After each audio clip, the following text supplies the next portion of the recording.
IVF ఒక అధునాతన సంతానోత్పత్తి చికిత్స. అనేక దంపతులకు తల్లిదండ్రులు కావాలనే వారి కలను నెరవేర్చుకోవడానికి సహాయపడుతుంది.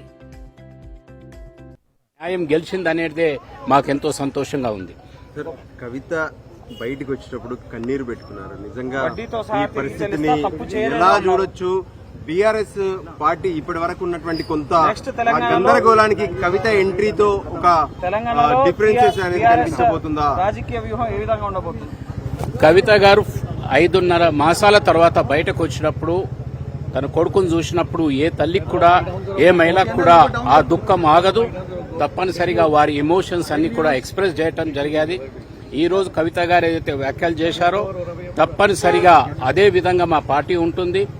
తెలంగాణ రక్షణ కొరకే టీఆర్ఎస్ బీఆర్ఎస్ పార్టీ ఉంది. ఈ రోజు ప్రధానమైన జాతీయ పార్టీలు ఈ రోజు తెలంగాణపై కుట్రతో ఈ మా పార్టీని బలీనం చేసే ప్రయత్నం జరిగేది, కానీ న్యాయం ఈ రోజు గెలిచేది. Thank you so much sir. YouTube link అరే బాబు.